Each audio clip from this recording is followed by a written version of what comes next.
நம்முடைய பிதாவாகிய தேவனாலும் கர்த்தராகிய இயேசுவினாலும் பரிசுத்த ஆவியினாலும் உங்களுக்கு கிருபையும் சமாதானமும் ஆசீர்வாதமும் உண்டாகட்டும்.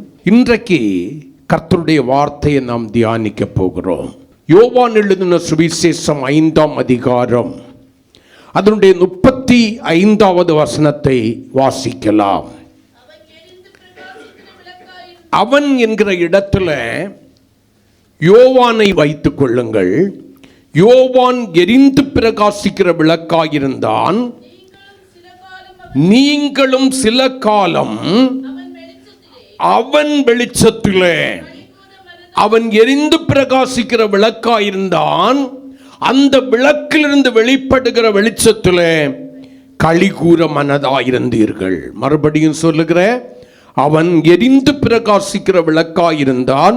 நீங்களும் சில காலம் அவன் வெளிச்சத்திலே களிகூற மனதாயிருந்தீர்கள். எரிந்து பிரகாசியுங்கள் என்கிற தலைப்பில் தான் இன்னைக்கு கர்த்தருடைய வார்த்தையை தியானிக்க போகிறோம். கர்த்தர் யோவானை குறித்து சொன்னார் என்றாலும், இன்னைக்கும் தன்னுடைய சுய இரத்தத்தினாலே சம்பாதிக்கப்பட்ட தேவ சபை எல்லா வேளைகளிலும் எரிந்து பிரகாசிக்கிற தேவ சபையாய் இருக்க வேண்டும் என்று ஆண்டவர் விரும்புகிறார். அணைந்து எரிகிற சபையாய் அல்ல, மங்கி எரிகிற சபையாயும் அல்ல, அனலுமின்றி குளிருமின்றி வெதுவெதுப்பாய் கிடக்கிற சபையாயும் அல்ல. ஆண்டவர் சபையின் இடத்துல எதிர்பார்க்கிறது என்ன?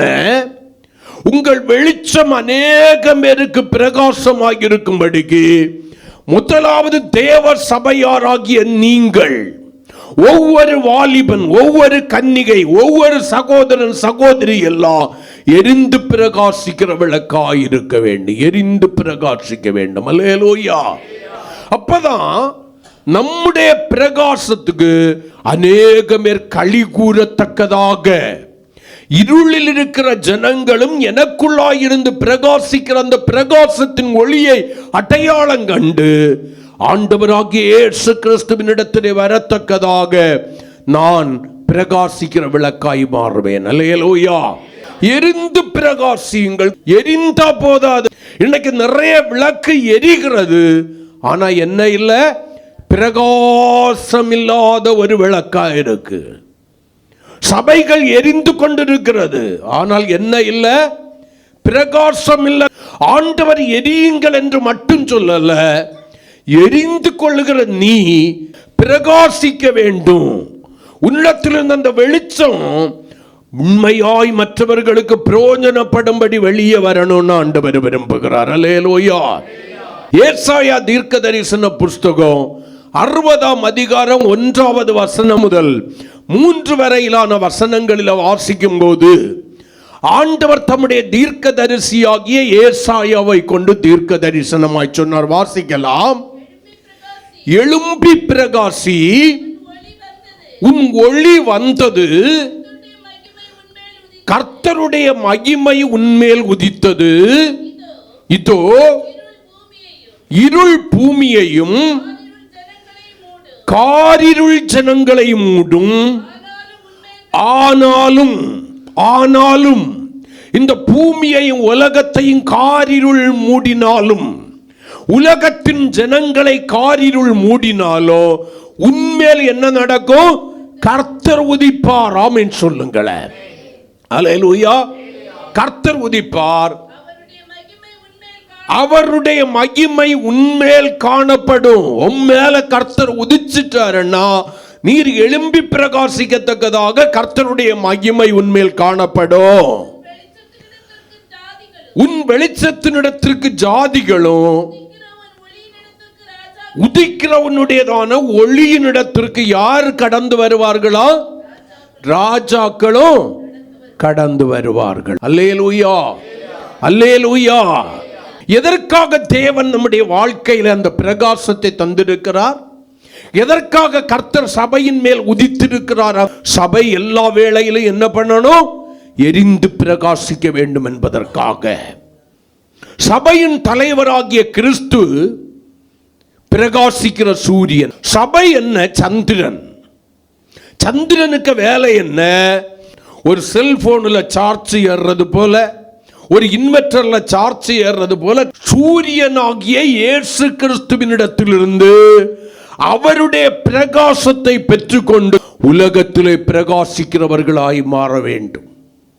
இருளிலே பிரகாசிக்கிற தேவஜனமாய் மாற வேண்டும். அல்லேலூயா. எல்லா வேளைகளிலும் வெளிச்சம் கொடுக்கிற பிரகாசமுடையதான சந்திரனை போல நீங்கள் இருக்க வேண்டும். சந்திரனை போல மேகம் வந்த உடனே நான் மறைஞ்சிருவேன், அமாவாசையிலிருந்து நான் மறைஞ்சிருவேன், முழு அமாவாசைக்கு என்ன பார்க்க முடியாது, அப்படியெல்லாம் இருக்கக்கூடாது. எல்லா வேளைகளும் தேவ பிள்ளைகள் கிறிஸ்துவினுடைய பிரகாசத்தை பெற்றுக்கொண்டு எரிந்து பிரகாசிக்க வேண்டும். மத்திய எழுதின சுவிசேஷம் 12ஆம் அதிகாரம் 20வது வசனத்தின்படி எரிந்து பிரகாசிக்க வேண்டிய நம்ம என்ன பண்றோம்? மங்கி எரிந்து கொண்டிருக்கிறோம். வேதம் சொல்கிறது, அவர் நெறிந்த நாணலை முறிக்காமலும் மங்கி எரிகிற திரியை அணைக்காமலும் இருக்கிறார்.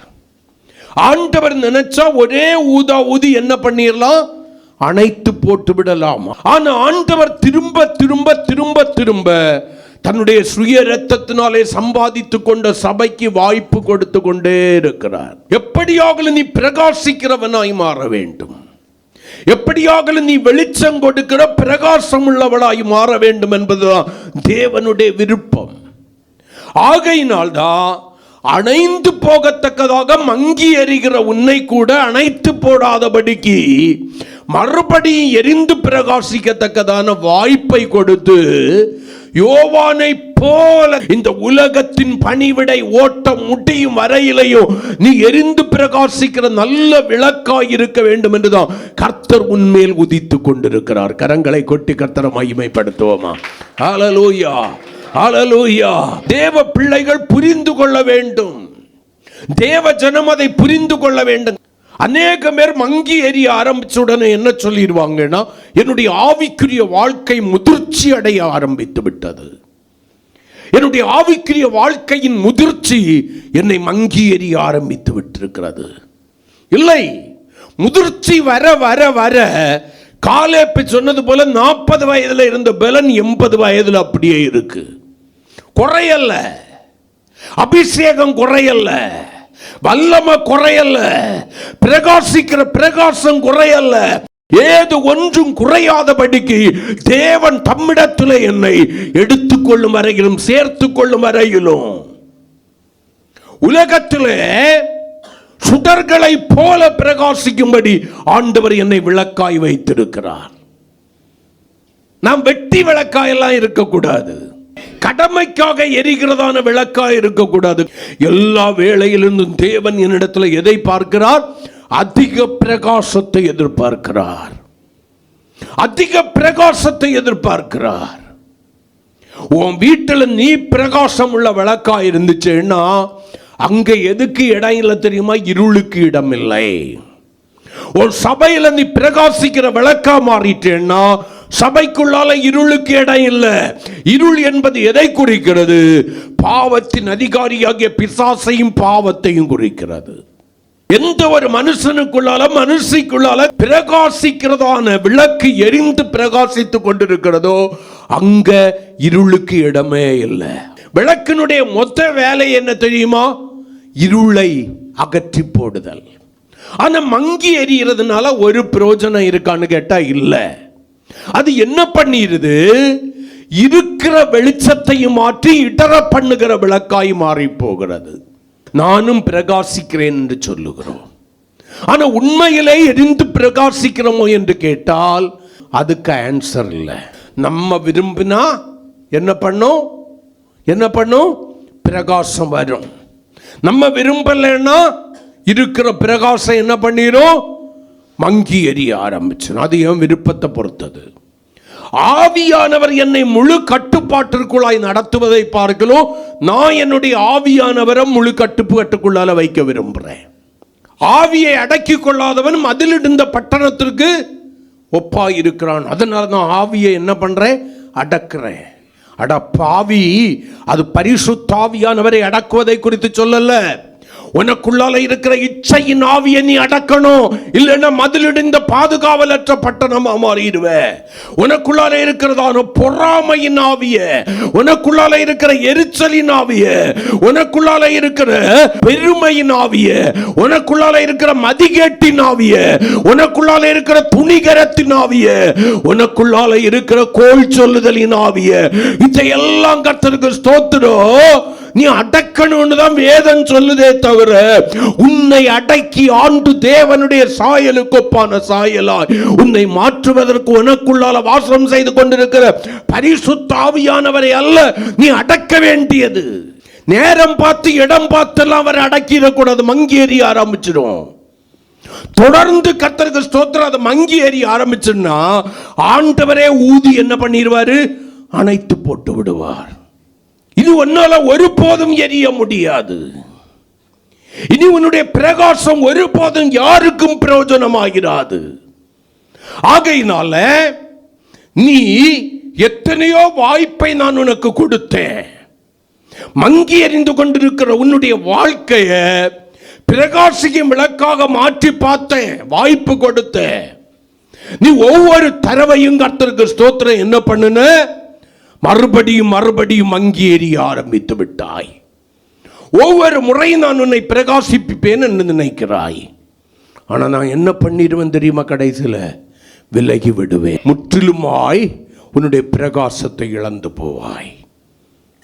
உன்னிடத்திலிருந்து பிரயோஜனம் இல்லாத பிரகாசம் வருவதை பார்க்கலாம். அதாவது மங்கி எறிந்துட்டு ஒரு டிம் வெளிச்சத்தை நீ கொடுக்கிறத பார்க்கலாம். நீ எரியாம இருக்கிறது நல்ல என்ன கர்த்தர் நினைப்பார். லூக்கா 11ஆம் அதிகாரம் 35வது வசனத்தை வாசிச்சு பாருங்க. ஆகையால் உன்னில் உள்ள வெளிச்சம் இருளாகாதபடிக்கு எச்சரிக்கையாயிரு என்று ஆண்டவர் சொல்லுகிறார். ஆண்டவர் சொல்றாரு, உன்னில் உள்ள வெளிச்சம் என்ன பண்ணிடக்கூடாது, இருளாயிரக்கூடாது. உன்னுடைய வெளிச்சம் இருளாகாதபடிக்கு எச்சரிக்கையாயிருக்கணும். ஆண்டவர் ஏன் எச்சரிக்கையா இருக்க சொல்றாரு, இருள் அடைய ஆரம்பிச்சு விட்டு சொன்னா இனி ஒருபோதும் நீ என்ன பண்ண முடியாது, பிரகாசம் உள்ள விளக்காய் மாற முடியாது. ஆமென் சொல்லுங்களேன். இருள் அடைய விட்டுட்டேன்னா கர்த்தருக்கு ஸ்தோத்திரம், இனி ஒருபோது நீ பிரகாசம் உள்ள விளக்காய் மாறாதபடிக்கு அந்த இருள் உன் சரீரம் முழுவதையும் என்ன பண்ணிருமா, ஆளுகை செய்துவிடும். இருள் கொட்டிதா இருக்கும். கர்த்தருக்கு ஸ்தோத்திரம். ஆழமாய் செல்லலாம், ஆனால் மேலோட்டமாக உங்களுக்கு சொல்லுகிறேன். ஒரு விளக்கு எரியணும்னா 4 காரியங்கள் தேவை. முதலாவது என்ன தேவை, எண்ணெய் இருக்கு, திரி இருக்கு, அதுல எரிய வேண்டிய சுடர் நம்ம கிட்ட இருக்கு. ஆனால் விளக்கு இல்லாமல் அதை எரிய வைக்க முடியுமானா முடியாது. அப்ப முதல்ல அந்த விளக்கு என்பது யார் என்பதை நம்ம கண்டுபிடிக்கணும். யார் தெரியுமா, நம்ம தான் அந்த விளக்கு. அந்த வெளிச்சத்தை எங்க வச்சிருக்கிறார் தெரியுமா, இந்த மண் பாண்டத்தில் பொக்கிஷமாக வைத்திருக்கிறார். கரங்களை கொட்டி ஹல்லேலூயா.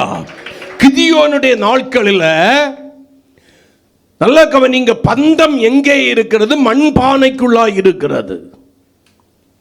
மண்பானை என்கிறதான உன்னுடைய சுயம் அழிக்கப்படுகிறதான வேளையில பிரகாசம் வெளியே வர ஆரம்பித்தது.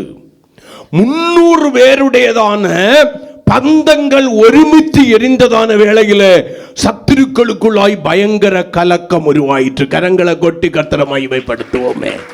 அதனாலதான் ஆண்டவர் சொன்னார், 2 பேர் ஒருமனப்பட்டா போதும், 2 பேர் எரிந்து பிரகாசிக்கிறவர்களாய் இருந்தா போதும். ஒரு வீட்டுக்குள்ளால, ஒரு சபைக்குள்ளால சத்துரு கலங்கடிக்கப்பட்டு போவான், அழிந்து போவார்கள். ஏன்னா இந்த பிரகாசத்துக்கு முன்னால இருள் நிற்க முடியாது. நம்ம தான் அந்த விளக்கு. மத்திய எழுதின சுவிசேஷம் 5ஆம் அதிகாரம் 14வது வசனத்தை கொஞ்சம் வாசிங்க. நீங்கள் உலகத்திற்கு வெளிச்சமாய் இருக்கிறீர்கள். மலை மேல் இருக்கிற பட்டணம் என்ன பண்ணாது, அந்த பிரகாசத்தை தனக்குள்ளால் அடக்கி வச்சுக்கிட்டு என்ன இருக்காது, மறைந்திருக்காது, தன்னுடைய வெளிச்சத்தை மறைக்காது. இந்த மலை இயேசு. ஆமென், அல்லேலூயா. இயேசுவின் மேல் பிரகாசிக்கிற விளக்கா இருந்தேன்னா என்னுடைய பிரகாசம் எல்லாருக்கும் தெரியும். என் வீட்டுக்குள்ளால இருள் இருக்காது, நான் வேலை பார்க்கிற இடத்துல இருள் இருக்காது, நான் கற்றுக்கொண்டிருக்கிற கல்வி கற்கிற இடத்துல பாடசாலைகள்ல என்ன இருக்காது, இருள் இருக்காது. என்னுடைய உறவுகளின் நடுவில் போனேன்னு அங்க இருள் இருக்காது. என்னுடைய சபைக்குள்ளால இருள் இருக்கக்கூடாது, இருக்காது. அப்ப இவைகளையும் தாண்டி இருள் ஆக்கிரமிக்கிறதே ஆனால் நம்ம அநேகம் பேர் பிரகாசத்தை இழந்து மங்கி எரிகிறோம். அப்ப முதலாவது விளக்கு யாரு? நான். ஆண்டவர் என்னதான் விளக்கா வச்சிருக்கிறாரு. என்னுடைய மண்பாண்டத்தில் ஆண்டவர் அந்த விளக்கு எரிய வேண்டிய எல்லா காரியங்களையும் பொக்கிஷமாய் வைத்திருக்கிறார். ஆமென் சொல்லுங்களேன். இப்ப விளக்கு நானே. ஆனால் ஒரு விளக்கு எரியணும்னா 3 காரியங்கள் தேவை. அது என்னன்னு சொல்லுங்க பார்ப்போம்.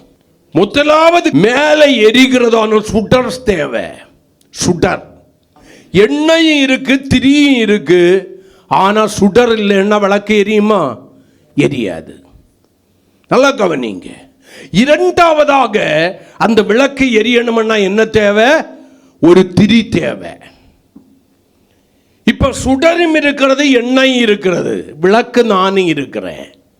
ஆனா திரி இல்லாம என் விளக்கு எரியறதுக்கு நான் ஒன்றும் ப்ளூடூத் கிடையாது.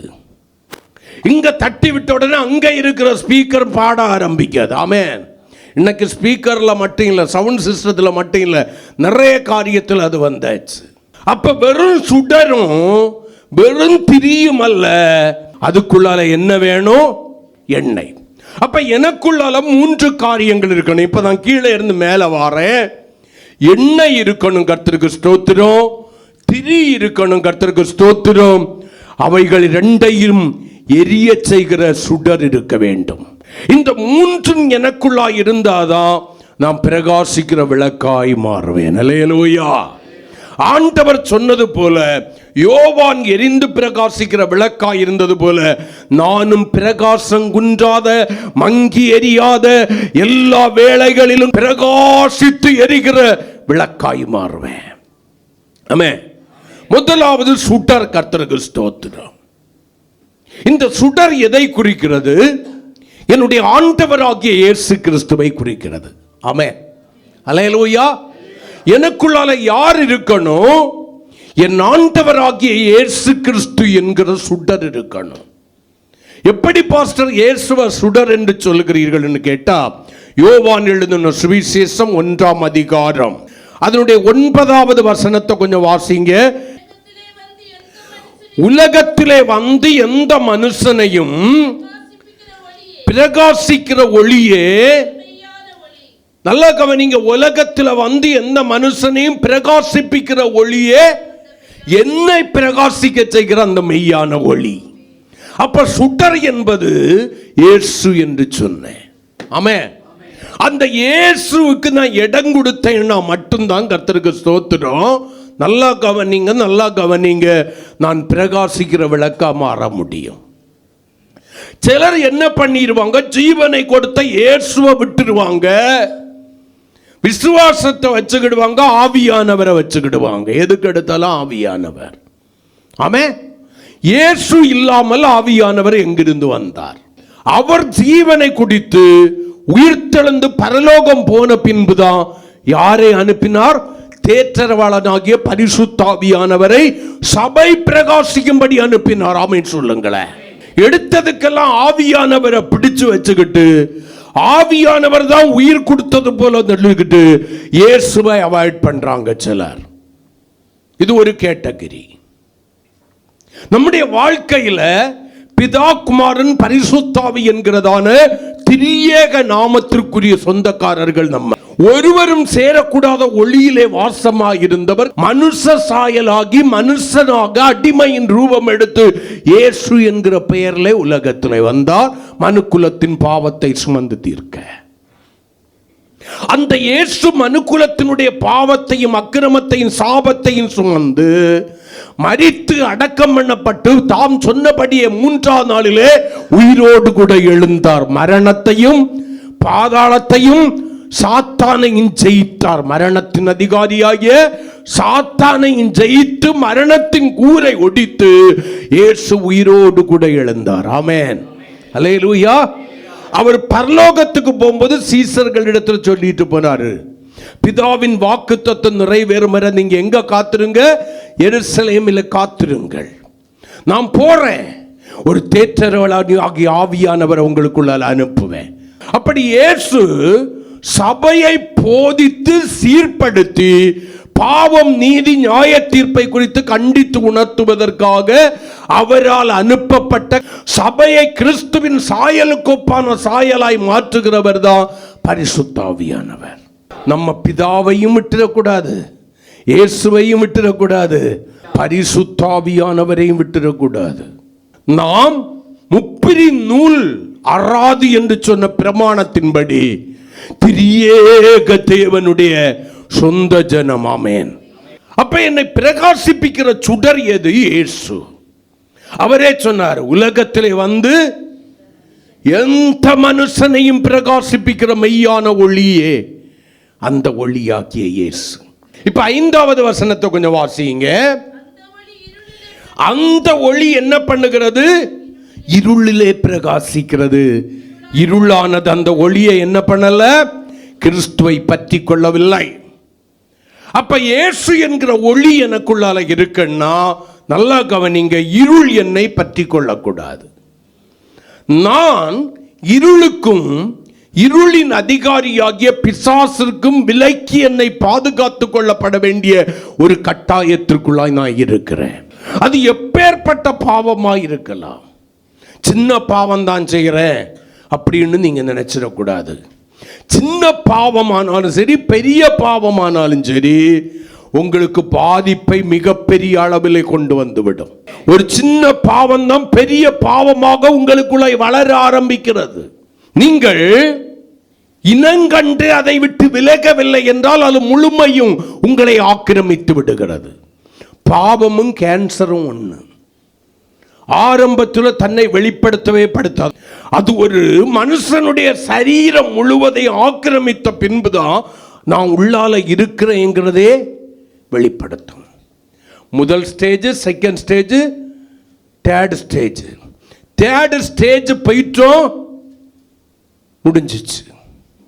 பாவமும் அப்படிதான். முதல்ல கொஞ்சமா இருக்கும்போது அது தன்னை நமக்கு அடையாளம் காட்டாது. நான் உள்ளால இருக்கும் ஒரு ஆளுன்னு. நம்ம எல்லாத்திலையும் சரியா இருக்கிறது போலதான் இருக்கும்.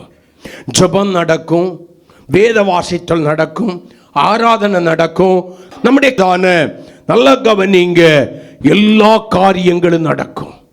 நான் கிறிஸ்துவுக்குள் வளர்ந்து கொண்டிருக்கிறேன் என்கிற தோற்றம் நமக்குள்ளால வரும். ஆனா நீங்க அந்த பாவத்தை அடையாளம் காணாத போது, ஆண்டவர் உங்களுக்கு எச்சரித்த பின்பு அவைகளை விட்டு விலகுகிற அனுபவம் உங்களுக்கு இல்லாத போது, யாரும் செய்யாததையா நான் செய்கிறேன், நான் மனுஷன் தானே, இந்த உலகத்துல இருக்கும் வரைக்கும் சின்ன சின்ன மிஸ்டேக் எல்லாம் என்கிட்ட இருக்கும்னு சொல்லி அதை களையெடுப்பதற்கு மனதற்றவர்களாய் மாற்றி விட்டீர்களே. ஆனால் இந்த கேன்சர் வேர் விட்டு முழு சரீரத்தையும் ஆக்கிரமித்து மரணத்திற்கு பாத்திரனாய், வேதனை மிகுந்தவளாய் ஒரு மனிதனையோ மனுஷியோ மாற்றுகிறது போல இந்த பாவம் என்ன பண்ணிவிடும்? உங்களுடைய முழு சரீரத்தையும் ஆக்கிரமித்து வெளிச்சத்தை முழுவதும் இருளாக்கி தன்னுடையதான அடிமைத்தனத்திற்குள்ளாய் உங்களை கொண்டு வந்து பாவத்தின் சம்பளமாகிய மரணத்திற்கு உங்களை பங்காளியாக்கிவிடும். அது சிந்தை என்கிற பாவமாய் இருக்கலாம், முளையிலே கிள்ளிடணும். வார்த்தை என்கிற பாவமாய் இருக்கலாம், முளையிலே என்ன பண்ணிடணும்? சிந்தை என்ன பண்ணுது? தீட்டுப்படுத்துகிறது. வார்த்தை என்ன பண்ணுகிறது? என்ன பண்ணுது? முழு சரீரத்தையும் கரைப்படுத்துகிறது. நம்முடைய கிரியைகள் என்ன பண்ணுகிறது? தேவன் கொடுத்ததான வஸ்திரத்தை என்னமாக்கி போடுகிறது? மாம்சத்தினால் கரைப்படுத்தி விடுகிறது. அப்ப உங்க சிந்தையா, வார்த்தையா, கிரியையாங்கிறதெல்லாம் முக்கியம். ஒரு முறை பிரகாசிப்பிக்கப்பட்டிருக்கிற நீங்கள் இனி ஒரு முறை பிரகாசமாகிய கிறிஸ்துவை விட்டுவிட்டு இருளுக்கு இடம் கொடுக்காமல் இருக்க வேண்டியது அவசியம். நாம் படிக்கிற இடம் அப்படி, நான் வேலை பார்க்கிற இடம் அப்படி, நான் வசிக்கிற இடம் அப்படி, என்னை சூழ்ந்திருக்கிற என் குடும்பத்தார் அப்படி, என்னுடைய உறவுகள் அப்படின்னு எல்லாம் சொல்ல முடியாது. யார் எப்படி இருந்தாலும் ஒரு தானியேலை போல உன்னை நீ காத்துக்கொள்ள முடியும். யார் எப்படி இருந்தாலும் ஒரு யோசேப்பை போல உன்னை நீ காத்துக்கொள்ள முடியும். ரெண்டுக்கும் தேவை என்னது? தேவனை குறித்த பயம்தான். என்னில் கிறிஸ்து எரிந்து கொண்டிருக்கிறார் சுடராய். நான் கிறிஸ்துவாலே பிரகாசிப்பிக்கப்பட்டு கொண்டிருக்கிறேன். என்னுடைய பிரகாசம் இருளாய் மாறிவிடாதபடிக்கு, கிறிஸ்துவை நான் இழந்து போகாதபடிக்கு என்னுடைய வாழ்க்கையை, பரிசுத்தத்தை பயத்துடனே காத்துக்கொள்கிற நபராய் நான் இருக்க வேண்டாமே. என்னுடைய பிரகாசத்தை மங்க செய்கிற அல்லது இழக்க செய்கிற எந்த ஒரு காரியங்களுக்கு நான் என்ன பண்ணிடக்கூடாது? இடம் கொடுத்துடக்கூடாது. புல்லாங்காய் தோன்றுகிற எல்லாவற்றையும் விட்டு என்ன பண்ணணும்? விலகுங்கள் என்று சொல்லி வேதம் சொல்கிறது. 1 யோவான் 1:5 நீங்க வாசிக்கும் போது வேதம் சொல்கிறது, அவர் ஒளியாய் இருக்கிறது போல நாமும் ஒளியிலே நடந்தால்தான் அவரோடு கூட ஐக்கியப்பட்டிருப்போம். இல்லைன்னா பரிசுத்த ஆவியானவர் உணர்ச்சியாக்கிருவ, திரியங்கிற விசுவாசம் இருக்கும். என்ன? சுடராகிய இயேசு இருக்க மாட்டார். இயேசு போயிட்டாருன்னா ஆவியானவர் இருப்பாரா? இல்ல. உனக்கு விசுவாசம் இருக்கலாம், நல்லது, ஆனா உணர்ச்சி இருக்கும். பரிசுத்த ஆவியானவர், நான் அடிக்கடி சபைக்கு சொல்வேன், உணர்ச்சி மயமானவர் அல்ல, உணர்வின் ஆவியானவர். அவருக்கு வேலையை பாவம், நீதி, நியாய தீர்ப்பை குறித்து உன்னை கண்டித்து உணர்த்தி, கிறிஸ்துவுக்குள் தேறினவனாய் தேறி விளவலை உன்னை மாற்றி, கிறிஸ்துவின் சாயலுக்கு ஒப்பான சாயலிலே உன்னை பூரணப்படுத்தி, கிறிஸ்துவுக்கு முன்பாக உன்னுடைய ஆவி, ஆத்மா, சரீரத்தை குற்றமற்றதாய் கரையற்றதாய் மாற்றி நிறுத்துகிறது தான் பரிசுத்த ஆவியானவருடைய வேலை. அதுக்காக தான் அவர் கொடுக்கப்பட்டிருக்கிறார். அதை உணர்ச்சி மயமா நீ மாற்றிடுவ. எப்ப இயேசு உன்கிட்ட இல்லைன்னா, சுடர் உன்னிடத்திலே பிரகாசித்துக் கொண்டிருக்கும் வரைக்கும் தான் கர்த்தருக்கு நீ பிரயோஜனம் உள்ள ஆளா மாற முடியும். ஆமென் சொல்லுங்களேன். என்னுடைய பிரகாசத்தை இழக்க செய்தது என்ன? எபேசியர் 5:14 சொல்கிறது, ஆதலால் தூங்குகிற நீ விழித்து மரித்தோரை விட்டு எழுந்து. மரித்தோருடைய ஐக்கியம். மரித்தோர் யார்? எபேசியர் 2:1 சொல்கிறது, பாவத்திலும் அக்கிரமத்திலும் மரித்து கிடக்கிறவர்கள். நீங்க கிறிஸ்துவினாலே பிரகாசிக்கப்பட்ட விளக்காய் இருக்கிறீர்களே, ஆனால் உங்களுடைய பிரகாசத்தை இழக்க செய்கிற பாவம் மட்டுமல்ல, பாவிகளோடு கூட உள்ள ஐக்கியத்தை விட்டு நீங்க வெளியே வந்துடணும். பாவியை நேசிக்கலாம், அந்த பாவியோடு கூட என்ன பண்ணக்கூடாது? ஐக்கியம் வைக்கக்கூடாது. ஐக்கியம் என்பது வேறு, அன்பு என்பது வேறு. அன்பு என்பது ஒரு மனிதனுக்கு தேவையான வேளையிலே ஒரு மனுஷிக்கு காண்பிக்கிற ஒரு உணர்வு. ஆனால் ஐக்கியம் என்பது பின்னி பிணைதல். நீ இல்லையேல் நானும் இல்லை, நான் இல்லையே நீயும் இல்லை. கரங்களை கொட்டி, எனக்கெல்லாம் என் சொந்தம் தான். கடைசியில ஒரு பயலையும் காணாது. நம்ம சுந்தம் சுந்தம் சுந்தம்னு சொல்லிக்கிட்டு இருப்போம். அவர்களுக்காக நம்முடையதான கிறிஸ்தவ வாழ்க்கையை தியாகம் பண்ணி இருப்போம். ஆனா செத்து கிடந்தா கூட தூக்குறதுக்கு ஒரு தனையும் காணாது. பாவிகளிடத்திலே அன்பு கூறுங்கள், அவர்களுடைய பாவங்களுக்கு உடன்படாதிருங்கள். பாவிகளிடத்திலே சிநேகத்தை காண்பீங்கள். ஆனால் அவர்களிடத்தில் என்ன பண்ணிடாதீங்க? ஐக்கியத்தை வச்சிடாதீங்க. உங்க பிரகாசத்தை உங்களை என்ன பண்ணிரும்? இழக்க செய்திரும். ரோமருக்கு எழுதின நிருபம் 8ஆம் அதிகாரம் 10வது வசனத்தை கொஞ்சம் வாசிங்க.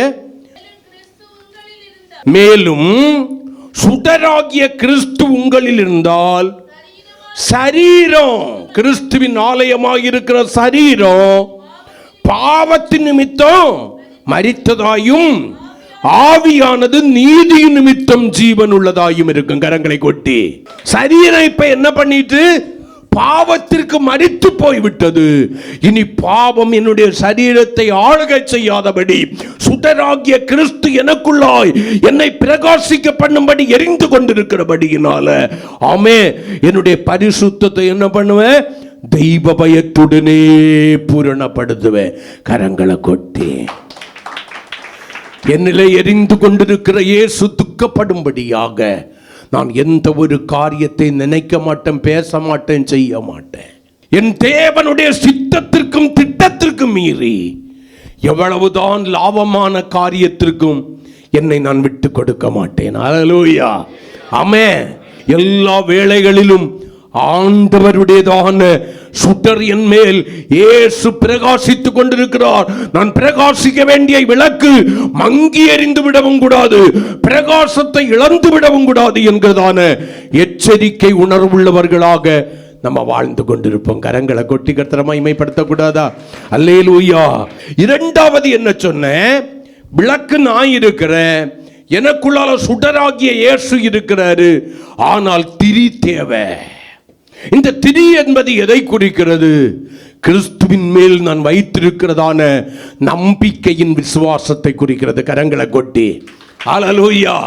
அவர் இருக்கிறார் என்கிறது அல்ல, இருக்கிறார் என்கிற விசுவாசம். அவர் பிரகாசிப்பிக்கிற தேவனாய் இருக்கிறார் என்பதல்ல, என்னை பிரகாசிப்பிக்கிறார் என்கிற விசுவாசம். என்னை இருளுள்ள ஸ்தலங்களிலே பிரகாசிக்க செய்வார் என்கிற விசுவாசம் அல்ல, இருளுள்ள ஸ்தலங்களிலே என்னை பிரகாசிப்பித்துக் கொண்டிருக்கிறார் என்கிற விசுவாசம். அந்த விசுவாசம் தேவனுடைய பிள்ளைகளுக்குள்ள வேணும். இப்ப நல்லா கவனிங்க, விளக்கு இருக்கு, சுடர் எரிகிறது, ஆனால் மங்கி எரிகிறது.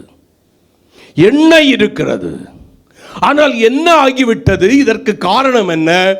திரி நீளத்தை கம்மி பண்ணி கட்டையாய் மாறிவிட்டது. எண்ணெய்க்கும் திரிக்கு என்ன இல்லை? சம்பந்தம் இல்லை. ஏன் இது சம்பவிக்கிறது? ஒரு வசனத்தை வாசிக்கலாம்.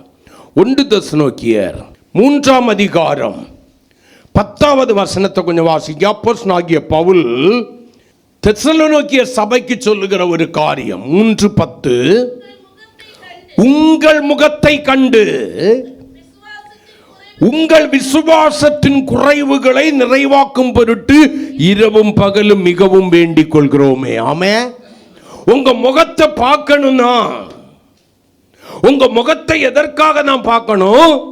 நீங்க எனக்காக காணிக்கை சேர்த்து வச்சிருப்பீங்க, எனக்காக தசம பாகம் சேர்த்து வச்சிருப்பீங்க, எனக்காக பொருத்தனை காணிக்க சேர்த்து வச்சிருப்பீங்க. அதற்காக அல்ல உங்களுடைய முகத்தை நான் பார்க்க வருவது.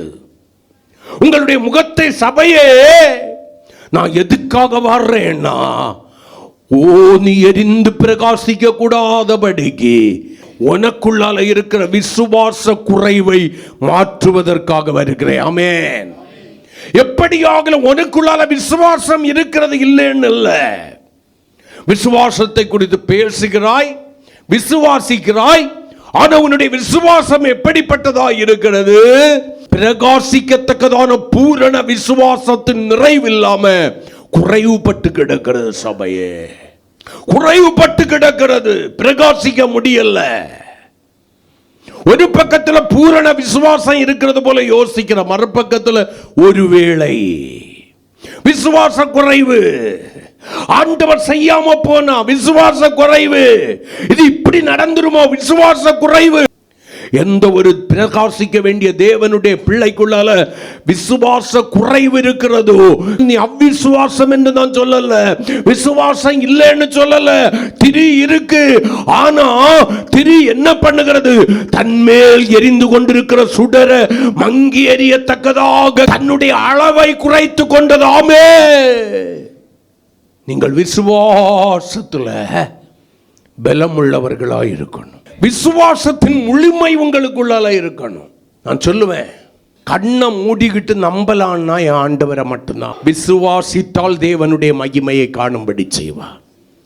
நான் 4 நாளாய் கல்லறைக்குள் நாறிக்கொண்டிருந்தாலும் முழுமையான விசுவாசத்தை தேவனிடத்தில் வைக்கிற ஒரு கூட்டம் இருக்குமே ஆனால், குறைவில்லாத நிறைவான விசுவாசத்தை உடைய ஒரு கூட்டம் இருக்குமே ஆனால், நாறிக்கொண்டிருக்கிறவனையும் உயிரோடு கூட எழுப்பி உனக்கு முன்னால கொண்டு வைக்கிறதுக்கு தேவன் வல்லவராயிருக்கிறார். உன் சூழ்நிலைகளை மாற்றுவதற்கு ஆண்டவர் வல்லவராயிருக்கிறார். உன் பிரச்சனைக்கு காரணம் என்ன என்று சொல்லி உன்னை பிரகாசிக்க செய்து அதை அடையாளம் காட்டுகிற ஆண்டவர் உன்னோடு கூட இருக்கிறார். ஆனா பிரச்சனை என்ன? ஆதியில கொண்டிருந்த அந்த அன்பை பாதியில விட்டதை போல, எபேசு சபை விட்டதை போல, முதல்ல இருந்த அந்த விசுவாசத்தின் நிறைவை குறைய பண்ணிவிட்டோம்.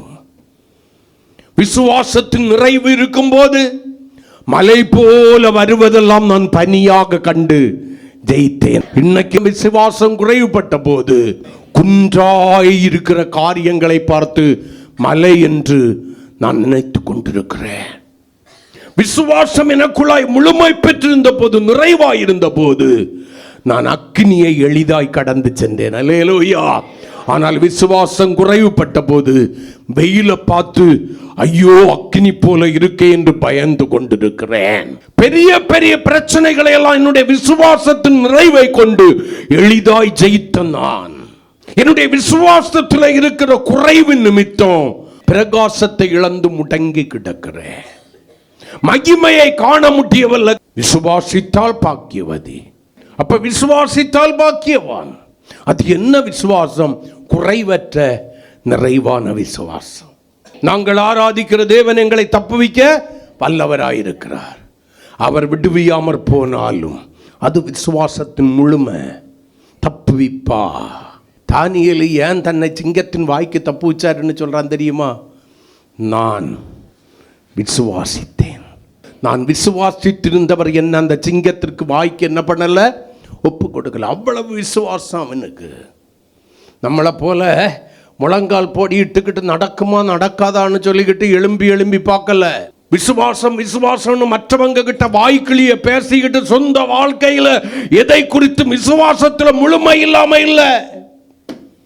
கர்த்தர் பார்த்துக் கொள்வார், கர்த்தரை நம்பி இருக்கிறேன்னு சொல்லிக்கிட்டு நான் சுயமாக எதையும் சாதிக்க துடிக்கல. என் விசுவாசம் முழுமையானதே. ஆனால் கர்த்தர் பார்த்து கொள்வார்னா அவர் பார்த்து கொள்கிறது வரைக்கும் நாம் பொறுமையா இருக்கணும். அவர் என்னை கொன்று போட்டாலும் அவர் மேல் வைத்திருக்கிற விசுவாசத்தின் முழுமையை நான் குறைத்துக் கொள்ளக்கூடாது. அப்பதான் பிரகாசிக்க முடியும். இருப்பும் என்கிட்ட நல்ல விசுவாசம் இருக்கு, நான் பார்த்துருவேன். ஆனா பிரச்சனைன்னு வரும்போது மற்றவங்களுக்கு மட்டும்தான். எனக்கு வாழ்க்கையில் எதையும் சாதிக்கிற விசுவாசம் என்கிட்ட இல்லை. 10 ரூபா தேவைன்னா நான் ரட்சிக்கப்பட்டிருக்கிறேன், நான் ஊழியம் செய்கிறேன், கர்த்தருக்கு ஸ்தோத்திரம். துன்மார்க்கங்கிட்ட போய் கையை நீட்டிக்கிட்டு நிற்பேன், பாவி கிட்ட போய் கையை நீட்டிக்கிட்டு இருப்பேன். அவனை பார்த்து சொல்லுவான், கூட்டத்துக்கு வாங்க. அவன் ஒரு நாளைக்கு செருப்பை கலத்தி அடிச்சுக்கிட்டு கேட்க போகிறான், நீயே எங்கிட்ட வந்து கையை நீட்டிட்டு இருக்க, உனக்கு தரித்திரம் இன்னும் மாறலையா, ஆண்டவர் ஒன்று ஆசீர்வதிப்பாருங்கிற நீ சும்மா ஜலதோஷம் தும்மல வரமுன்னால ஆஸ்பத்திரியில போய் ஸ்கேன் எடுத்துக்கிட்டு நிற்கிற. எனக்கு விசுவாசம் இருக்குங்கிற வாய்க்கிளிய கர்த்தர் எனக்காக யாவையும் செய்து முடிப்பாருங்கிற. ஒரு பாவி மிகுந்த நன்மைகளை கெடுப்பான்னு சொன்னது போல உன்னுடைய நன்மையை கெடுப்பதற்கு எதுவாக பாவிகள் கிட்ட எதையோ தேடிக்கிட்டு இருக்க. எங்கே உன்னுடைய விசுவாசம்? யாவையும் செய்து முடிப்பாருன்னா முடிப்பாரு. அவர் முடிக்கும் வரைக்கும் நீ அமைதியா இருக்கணும். அமர்ந்திருந்து நானே தேவன் என்று அறியுங்கள். 7ஆம் நாள் 7வது முறை சுற்றி வரும்போது ஆர்ப்பரி ஒட்டையும்னா ஒட்டையும். 6 நாளை சுற்றிட்டோம், ஒரு அனக்கமும் இல்லை, ஏதாவது அசைவு இருக்கா? இல்லை. 7ஆம் நாள் 6 தடவை சுற்றியாச்சு, ஒருக்கா தள்ளிப்பாரு. பைத்தியக்கார பயக்க. இப்ப பின்னால சுற்றலன்னு நம்மளை கை வச்சிருவான். சரி சுத்துவான் சும்மா, இது உடையவா போகுது. சபையே, உன் விசுவாசம் நிறைவுள்ளதா இருக்கும்போது 12 முறை அசையாத எரிகோ 13ஆம் முறையாகிய கடைசி வேளையில தரைமட்டமானதாமே. சில வேளையில கர்த்தர் உனக்கு செய்கிற காரியங்கள் உன்னுடைய கண்களுக்கு புலப்படாமல் மறைக்கப்பட்டிருக்கலாம். 1 கொரிந்தியர் 2:9 சொல்கிறது, கர்த்தர் தம்மிடத்தில் அன்பு கூறுகிறவர்களுக்கு தாம் ஆயத்தம் பண்ண காரியத்தை அவர்களுடைய கண்கள் காணல, காதுகள் கேட்கல, இருதயம் சிந்தித்து உணரல. ஆமென். ஆனா பிரகாசிக்கிறவனுக்கு வெளிப்படுத்துவார் கரங்களை கொட்டி.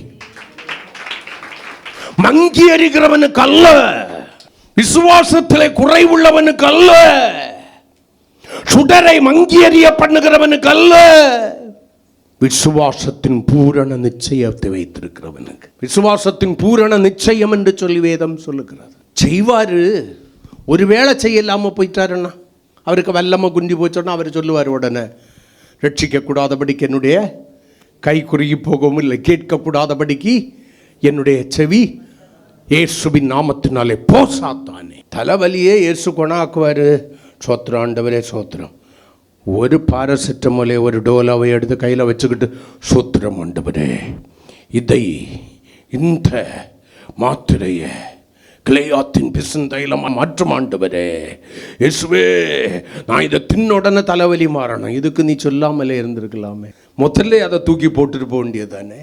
முதல்ல அதை தூக்கி போட்டுக்கிட்டு சோத்திரம் பண்ணிக்கிட்டு போக வேண்டியதானே. நான் சொல்றது புரியுதுங்கிறவங்க ஒரு அல்லேலூயா சொல்லுங்க பார்ப்போம். ஒரு வசனத்தை வாசிக்கலாம். பிலிப்பியருக்கு எழுதின நிருபம் 1ஆம் அதிகாரம் 26வது வசனம். நல்ல கவனிங்க. உங்க விசுவாசம் என்ன பண்ணணும்? குறைவற்று போய் நீங்கள் எரிந்து பிரகாசிக்கத்தக்கதாய் வர்த்தனை பண்ணணும், பெருகணும். விசுவாசம் என்ன பண்ணணும்? பெருகணும். ஒரு மைய புள்ளியா உங்களுக்குள்ளால இருக்கிற விசுவாசம் வளர்ந்து பெருகணும். அது குறைவுபடக்கூடாது. சில வேளையில உங்க ஜெபம் கேட்கப்படாம இருக்கலாம். நீங்கள் போராடி ஜெபிக்கிற ஜெபம் தேவனுக்கு சித்தம் இல்லாமல் இருக்கலாம். அந்த ஜெபத்திற்கு பதில் தருவது தேவனுக்கு விருப்பம் இல்லாமல் இருக்கலாம். நீ தட்டுற வாசல் தான் திறக்கணும்னு நினைக்காத. கர்த்தர் உனக்கு மாற்று வாசலை வைத்திருக்கிற ஆண்டவர். எத்தனை பேர் விசுவாசிக்கிறீங்க? நீ தட்டுற எல்லா வாசலும் அடைபட்டு போகலாம். ஆனா கர்த்தர் உனக்கு வைத்திருக்கிற மாற்று வாசலை தேடி கண்டுபிடி. அந்த பிரகாசம் உனக்கு அடையாளம் காட்டுக்கும். கரங்களை கொட்டி விசுவாசத்தின் வர்த்தனைக்காகவும் சந்தோஷத்துக்காகவும் நான் பிழைத்து உங்கள் அனைவரோடும் கூட இருப்பேன் என்று அறிந்திருக்கிறேன். கரங்களை கொட்டி. இதுதான் விசுவாசம். இதுதான் விசுவாசத்தின் முழுமை, நிறைவு. கொலோசியர் 2:7 சொல்லும். அந்த விசுவாசத்துல என்ன பண்ணணுமா? குறைவான விசுவாசம் நிறைவுள்ளதாய் மாறணும்னா ஸ்தோத்திரத்தோடு கூட அதுல பெருகணும். பெருக்கும். விசுவாசம் என்னைக்குமே குறைஞ்சுக்கிட்டு இருக்கக்கூடாது, வளர்ந்து பெருகி கொண்டே இருக்கணும். விசுவாசம் ஒரு முழுமை நிலை அடையணும். ஆமென்.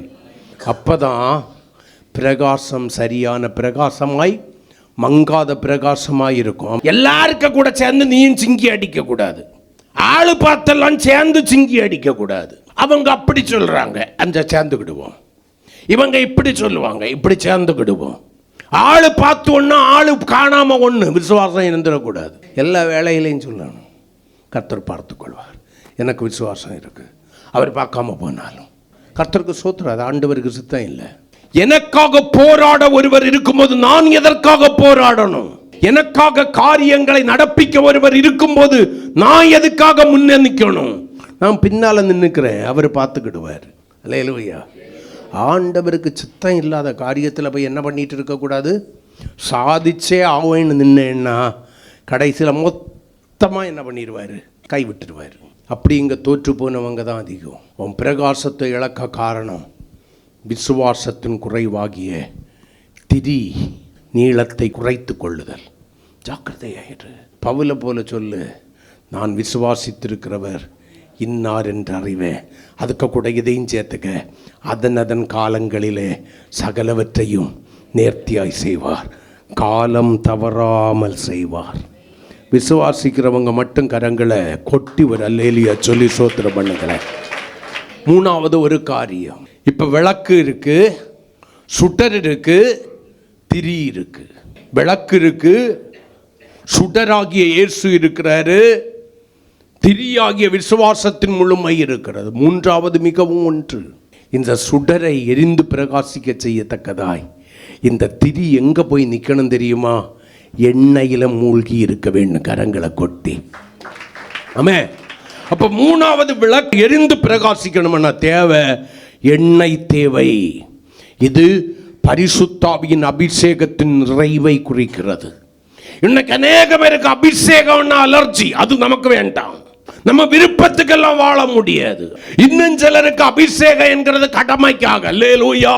ஞாயிற்றுக்கிழமை கீபோர்டுக்குள்ளால இருக்கக்கூடாது அபிஷேகம். உச்சகட்டத்தில் பாடுற பாட்டுல இருக்கக்கூடாது அபிஷேகம். கீபோர்டும் வேகமாய் பாடுகிற பாட்டும் ஓங்கி அடிக்கிற கையும் அல்ல, உனக்குள்ளால பரிசுத்தாவின் அபிஷேகத்தின் நிறைவை கொண்டு வர வேண்டியது. அபிஷேகம் உணர்ச்சி மயமானதா இருந்துச்சுன்னா உப்பி இருந்த பூரி சப்பி போனது போல நொடி பொழுதுல மாறிடுவேன். உள்ளால இருக்கும்போது சந்தோஷமா தான் இருக்கு, எல்லாம் நடக்கும் போல இருக்கு. வெளியே போய் பழைய குருடி கதவை கொஞ்சம் திரடி பரிசுத்தாவியின் அபிஷேகத்தின் நிறைவு தேவை. தாவீது நமக்கு சொல்லி தருவார். சங்கீதம் 23, பழைய ஏற்பாட்டில் வாழ்ந்து கொண்டிருந்த தாவீது, தேவனுடைய மனுஷன், தேவனுடைய இருதயத்திற்கு ஏற்றவன். 5வது வசனத்தில் சொல்லுவார், வாசிக்கலாம். என் சத்துருக்களுக்கு முன்பாக நீர் எனக்கு ஒரு பந்தியை ஆயத்தம் பண்ணி என் தலையில அபிஷேகத்தை ஊற்றி என் தலையை எண்ணெயால் அபிஷேகம் பண்ணினீர். இப்ப என்ன பண்ணுது? நீர் தலையில ஊத்தினதான அபிஷேகம் என்னை முழுமையுமாய் நிரப்பி என் பாத்திரத்தில் நிரம்பி வளைஞ்சுகிட்டு இருக்கு.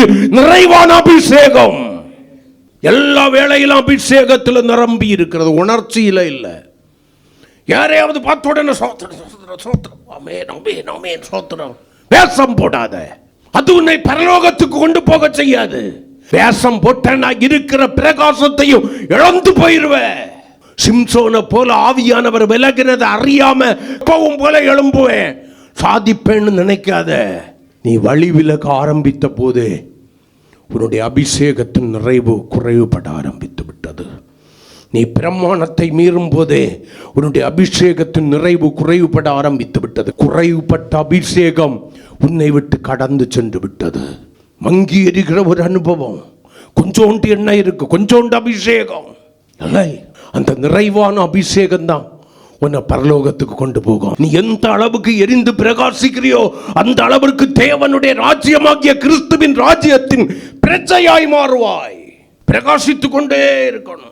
சுடரையும் அணையாம காத்துக்கிடணும், திரியையும் கட்டாகாம பார்த்துக்கிடணும், நீளம் குறையாம, அபிஷேகமும் குறையாம பார்த்துக்கிடணும்.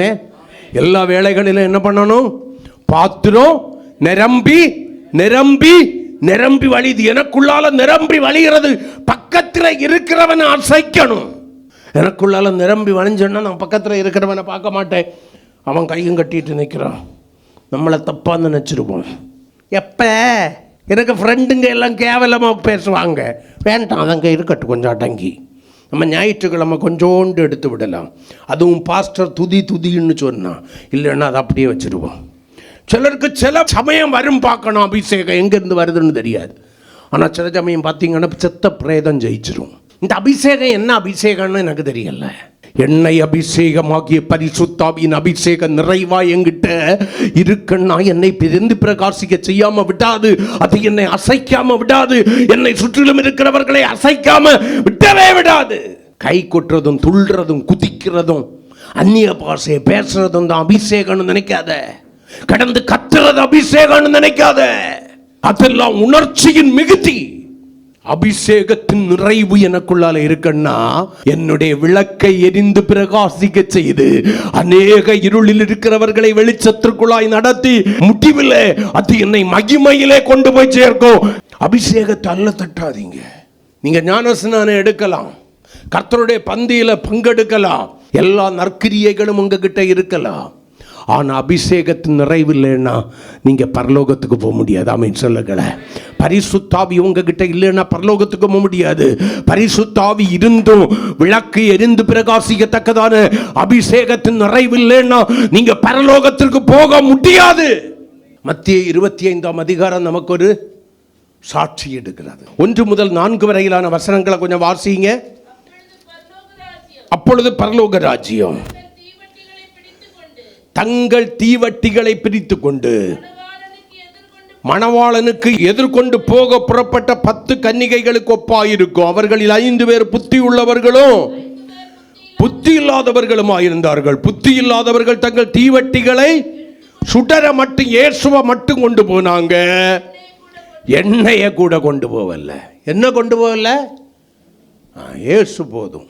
எண்ணெயை கொண்டு போகல. எண்ணெய் எதை சொன்னேன்? பரிசுத்த ஆவியானவர் கொண்டு போகல. புத்தி உள்ளவங்க என்ன பண்ணாங்க தெரியுமா? தங்கள் தீவெட்டிகளோடு கூட தங்களுடைய பாத்திரத்தில், அதாவது தங்களுடைய குறைவுபடாமல் நிறைவாய் நிரம்பி வழிகிற எண்ணெயாகிய அபிஷேகத்தோடு கூட போனார்கள்.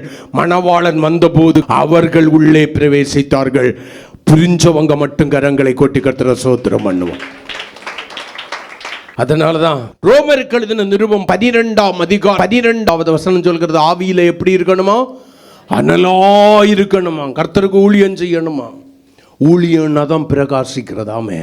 நீ செய்ய வேண்டிய மிகப்பெரிய ஊழியம் என்ன தெரியுமா? இருளில் இருக்கிற ஜனங்கள் வெளிச்சமாகிய கிறிஸ்துவை காணும்படி ஆவியில் அனலாயிரு. எல்லா வேளையில் அனலிரு. வெட்டி வைக்கிற பலாப்பழத்தில் ஈ வந்து முச்சிச்சோன்னா என்ன இருக்கும்? அங்கே ஒட்டிக்கிடும். சக்கைக்கு பால் விடாது. ஆனால் சுத்தமாக இருந்து பாரு, எந்த ஈயும் வந்து விழாது. விழுந்தாலும் அது உன்னை அணுகாது. அனலாயிரு. சாத்தா எவ்வளவு பெரியதான பாவத்தை அனுப்பட்டும், சுட்டரிச்சிடும். அசுத்தம் உன்னை தொடுவதில்லை, கண்களின் இச்சை உன்னை தொடுவதில்லை, ஜீவனத்தின் பெருமை உன்னை தொடுவதில்லை, மாம்ச இச்சை உன்னை தொடுவதில்லை. எல்லாவற்றையும் அது சுட்டரிச்சிடும். லவோதிக்கேயா சபையை பார்த்து ஆண்டவர் சொல்றாரு ஒரு பெரிய குற்றச்சாட்டு. 7ஆம் சபையில கடைசி சபை. வெளிப்படுத்தின விசேஷம் 3ஆம் அதிகாரம் 15-16 வசனங்களை வாசிங்க. உன் கிரியைகளை அறிந்திருக்கிறேன். ஏன் நீ குளிரும் இல்லை அனலும் இல்லை. சில வேளையில பெரிய அனல் உள்ள ஆளை போல கேட்டுக்கிற, ஆனா நீ குளிரும் இல்லாம அனலும் இல்லாம ரெண்டும் கெட்டவளா இருக்கிற. நீ குளிராயாவது ஒன்னிரு, அதாவது அபிஷேகமே இல்லாதவனாயிரு அல்லது அனலாயிரு. ரெண்டும் கெட்டனா இருந்து 7ஆம் பாதாளத்துல 7ஆம் பாதாளத்துக்கு போயிடாத. அனலாயிரு, இருந்தால் நலமாயிருக்கும். இப்படி எப்படி நீ குளிருமின்றி அனலுமின்றி வெதுவெதுப்பா இருக்கிறபடியால் ஆண்டவரே என்ன பண்றாரா? அதை திரும்ப நம்ம எதுக்காவது யூஸ் பண்ண முடியுமா? வாந்தி பண்றதை திங்கிறது யாரு? ஹலோ சொல்லுங்களேன். விட்ட பாவத்தை செய்யறவங்க யாரு? அந்த நாயை எதுக்கு ஒப்புமையாக எழுதப்பட்டிருக்கிறது? என்ன நாயின்னு சொல்றீங்களா? நான் சொல்லல, பைபிள் சொல்லுது. நாயை எதுக்கு ஒப்பிடப்பட்டிருக்குன்னா பின்மாற்றக்காரனுக்கு. கிறிஸ்துவை அறிந்தும் அவருடைய கற்பனையை கை கொண்டும் பின்வாங்கி போனவனுக்கு தான் நாயை ஒப்பிட்டு சொல்றாரு. நாய் தன் கக்குனத திங்கிறது போல நீ திரும்ப விட்டு போன பாவத்துக்கு என்ன பண்ணிடாத, திரும்பிடாத. அபிஷேகத்தில் நிறைவாயிரு. ஒவ்வொரு தடவையும் சிலுவையில் அறைகிறதும், அதுக்கப்புறம் அவைக்கு கலத்திக்கிட்டு போறதும், மனம் போல வாழ்றதும், திரும்ப வந்து ஒவ்வொரு உபவாச கூட்டத்திலையும் நல்லா கவனிங்க. எப்ப உபவாசம் அறையிலான்னு காத்திருந்து மறுபடியும் அறைகிறதும், மறுபடியும் கலத்திக்கிட்டு போறதும் உன் வாழ்க்கையில் வாடிக்கையா இருந்துச்சுன்னா வாந்தி பண்ணப்படுவாய். அனலாயிரு, எரிந்து பிரகாசிக்கிற விளக்காயிரு. விளக்கே, சுடராகி இயேசுவை காத்துக்கொள். பிரகாசம் குன்றாதபடி மங்கி எரியாதபடி காத்துக்கொள். விசுவாசமாகிய திரியே குறைவுபடாதபடி விசுவாசத்தில் நிறைவையும் பூரண நிச்சயத்தையும் உடையவர்களாயிருங்கள். பரிசுத்த ஆவியாகிய எண்ணெயை உங்களுக்குள்ளவங்க எப்படியாவது அதை பெற்றுக்கொள்ளுங்க. தகுதிப்படுத்தி பரிசுத்த ஆவியாகிய எண்ணெயை வச்சு பாத்திரம் நிரம்பி வழியாதபடி அபிஷேகத்தில் குறைவுபட்ட அனலுமின்றி குளிருமின்றி இருக்கிறவர்களே அனலாயிருங்க. இருந்து பிரகாசிக்க செய்வார். உங்க பிரகாசம் மற்றவர்களுக்கு பிரயோஜனமாய் பிரகாசிக்க ஆரம்பிக்கும். கர்த்தருடைய வருகையில் நீங்கள் புத்தி உள்ளவர்களைப் போல கல்யாண வீட்டில் பிரவேசித்து விடுவீர்கள். ஆமென். கர்த்தர் உங்களை ஆசீர்வதிப்பார். அந்த வார்த்தைக்கு முன்னால் நம்மை தாழ்த்துவோம்.